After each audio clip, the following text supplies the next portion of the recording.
I spoke to one of my daughters last night who shall go nameless, but she said to me, what are they all talking about testing? Which was sort of sobering. I think I'm communicating information and facts, and my daughters are probably some of the most informed people on the situation, given the hardship they endure being my daughter during this period of time. And she was like, I don't understand all of this about testing. Which is, again, it's a wake-up call to me. I think we're communicating. I think we're putting out this information. But, you know, people have lives to live even in this crazy time. But for me, the best thing I can do in my position is to communicate facts to people so they have the information to make decisions. That's what I've been trying to do since day one. Here's the information. Here are the facts. You decide. And I'll tell you what I think the course of conduct should be given these facts, but here are the facts, right? Before you tell me what you think, just tell me the facts, and then we'll get to your personal interpretation of the facts. So, facts on testing, because it is granular and it is a little boring, but it's also vitally important. Testing is how you monitor the rate of infection and you control for it. And that is the whole tension in reopening. Everybody wants to reopen. You don't need to hold up a placard saying we want to reopen. Nobody wants to reopen more than me. Nobody wants to get the economy going more than me. Nobody wants to get on with life more than me and everybody else. We're all in the same boat. We all have the same feelings. The tension on reopening is how fast can you reopen and what can you reopen without raising that infection rate so you go right back to where we were, overwhelming the hospitals. The infection rate now is one person infects 0.9 other people. You can't infect 0.9, but it's basically one person is infecting one person, tad less. And I don't even know if it's a tad less because I don't even know that the statistics are that accurate, frankly. So let's say one person now infects one person. That's where we are now. When that is happening, the virus is basically stable. Where we were was one person was infecting 1.4 people. And that's when you have outbreak, widespread epidemic. We brought it down from 1.4 to 0.9. How did you do that? Those were the New York pause policies. Close down business, close down schools, everybody has to social distance, everybody has to take precautions, masks, etc. But it worked, and we went from 1.4 to 0.9. Wuhan says at one point they got down to 0.3, which is where you really start to see the numbers drop. But that's where we are. The tension is when you start to open business, you start to have gatherings, you put people on a bus, you put people on a subway, you put people in a retail store, then you're going to see more infections. You're going to see that infection rate rise, and then you're going to be back to where we were. So how do you gauge this, right? How do you calibrate it? That is all about the testing. And you have a very tight window. You're at 0.9 now. You can only go up to 1.2 before you see those hospitalization numbers start taking off again. You're talking about a very, very tight window that you have to calibrate. And this is all without precedent. So how do you actually do that intelligently? Well, you have to test. And testing informs the calibration. What is testing? Testing is you test. You test a person to see whether they're positive or negative for the coronavirus. There's also something called antibody testing, but let's put that aside for a second. On the diagnostic testing, positive or negative, you test a person. When you find a person who's positive, you then trace. Trace, they call them detectives. You find the person, and then you interview that person and find out who they came in contact, and you follow that tree down. That's testing and then tracing, when they talk about tracing. Trace all those contacts. And then you find the people who are positive, you isolate the positive people so they can't continue to spread.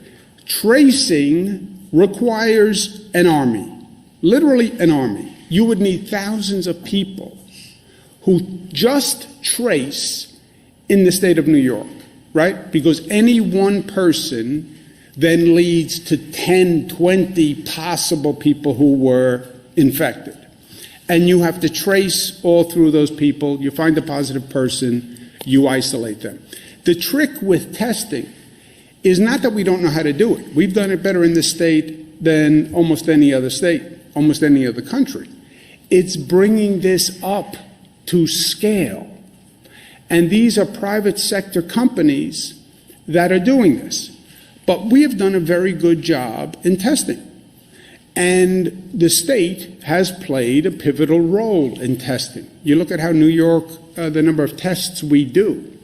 It's more than California, it's more than any other state, it's more than any other country. So we have had great success in ramping up testing. So we know how to do it. We know how important it is. We had that hotspot in New Rochelle, Westchester. It was the hottest cluster in the United States of America. And we jumped on it, and we jumped on it with intense testing, and it worked. You know, we still have an issue, but it's no longer a hotspot cluster because you do a lot of testing, you take the positives, and you isolate them.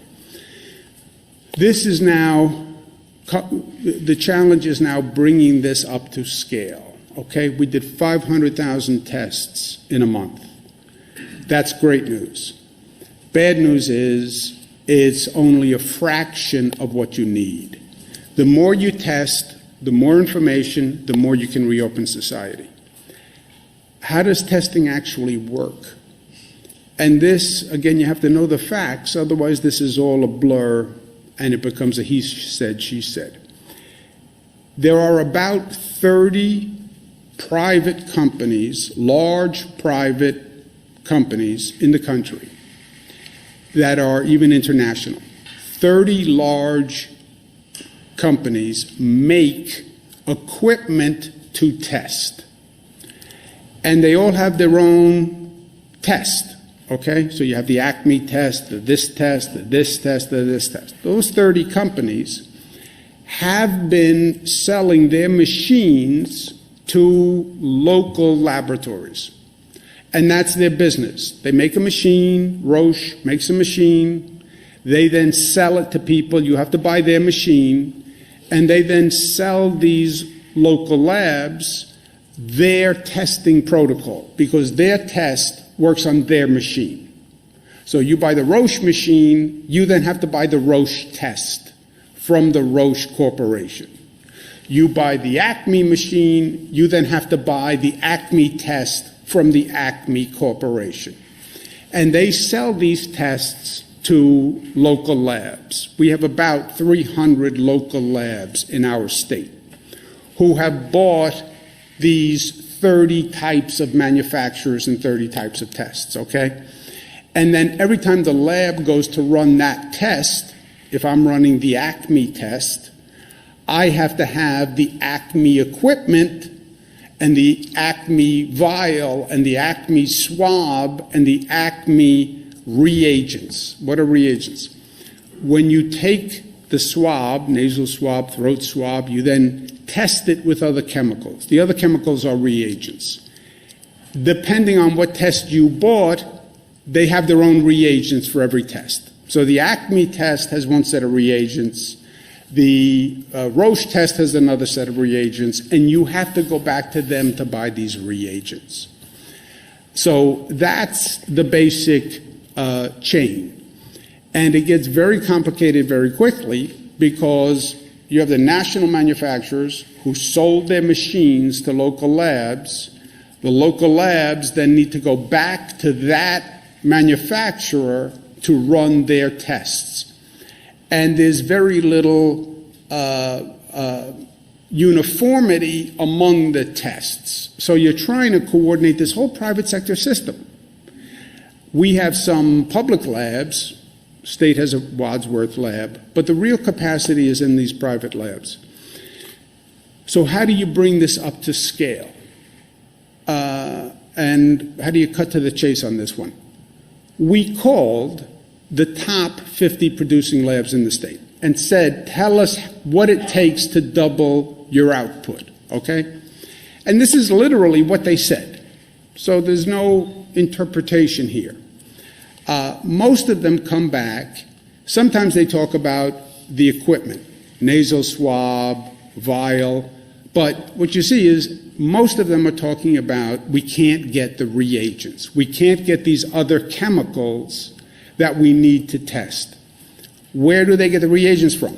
Their manufacturer who made the machine in the first place, okay? And they all say, with the machines we bought, we could actually be doing more if they would give us the reagents. That's the log jam that we are in. They bought the machine, they have the test, but they need the reagents to do a higher volume of tests. When you go back to the manufacturer and say, why don't you distribute more reagents? They say one of two things. I can't get more reagents because they come from China, they come from here, they come from here. We don't make them in the United States. Or they say the federal government is telling me who to distribute it to. And this is why I say you have the federal government involved in this situation, rightfully so, because the federal government is saying to Acme Pharmaceutical, give X to California, give Y to Chicago, give Z to New York. These manufacturers are regulated by the federal government. And the federal government clearly has a role in addressing this crisis. But we need two things from the federal government. We need help on that supply chain, especially when it becomes international. And we need coordination and basic partnership. I get the state's role. We have been testing. I get this is hard. I get that it's difficult. I get that it's never going to be perfect. I get in this society there's going to be a blame game. And everyone's going to say, why didn't we have enough testing? It's the feds, it's the state. That's going to happen anyway, right? That's the world we live in. And I'm not asking for the federal government to come in and do any more than they need to do, but we do need their coordination, we do need their partnership. And we also need from the federal government, we need funding. I get that we have to fund airlines, we have to fund this business, we have to fund small business. Yeah, I agree 100%. But you also have to fund state governments. And by the way, when you fund the state government, you're not funding a private business, okay? We're not an airline. So you don't have an issue of should government really be giving tax dollars to this private entity. When you fund the state government, you just are funding a state government to perform the functions you want us to perform, which is the reopening function. I get it. I'll do it. But I need funding. And when you fund the state government, you're funding small businesses anyway, and you're funding hospitals anyway, and you're funding schools anyway. And, you know, the Republican doctrine used to be limited government and states' rights. I'm a good distribution mechanism to small businesses and hospitals and schools because I know what's going on in the state. But if you want us to reopen, we need funding. National Governors Association is highly relevant because this is now all up to the governors. The National Governors Association is bipartisan. The chairman is a Republican.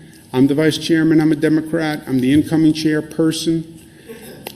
We did a press release yesterday saying we need funding in this next bill. We need $500 billion for the states so we can do this reopening.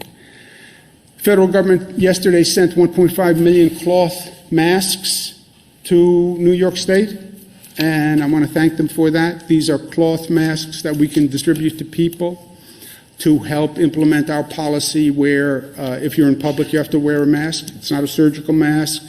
It's a cloth mask manufactured by the Hanes Corporation, I believe.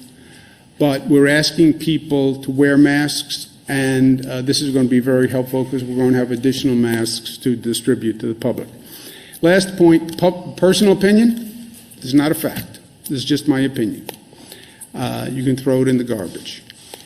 The emotion in this country is as high as I can recall. People are frustrated, we're anxious, we're scared, we're angry. We've never been through this before.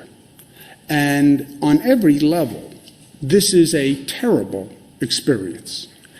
It's disorienting, it threatens you to your core, it makes you reflect on your whole life, and it really it's mentally very difficult, it's emotionally difficult, economically it's disastrous. I mean, the market goes down, your retirement funds go down, you're not getting a paycheck.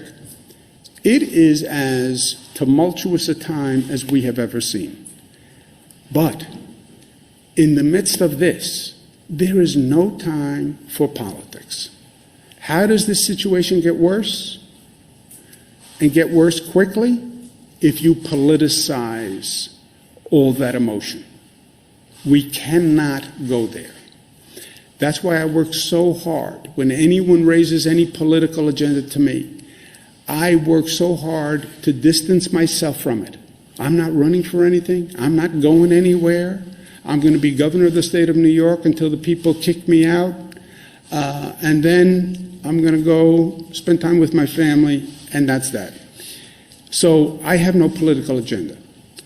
And I've stayed 100 miles away from politics, just so people know that there is no possibility of a political distortion here, because it's no time for politics. And look, if you have partisan division splitting this nation now, it's going to make it worse. Abraham Lincoln, a house divided itself against itself cannot stand, 1858. Where did Abraham Lincoln get it from? If a house is divided against itself, the house cannot stand, Mark 3:25. Okay, so this is a accepted wisdom, let us say. House cannot stand. Not to mention, a house cannot rise up from the greatest challenge it has seen since World War II. This is no time and no place for division. We have our hands full as it is. Let's just stay together and let's work it through. And that's why we're called the United States, right? And the unity was key. Going back to Abraham Lincoln, it was always about the unity. Going back to the framers of the Constitution, it was always balance of power to ensure unity. And we need that unity now more than ever before. Questions?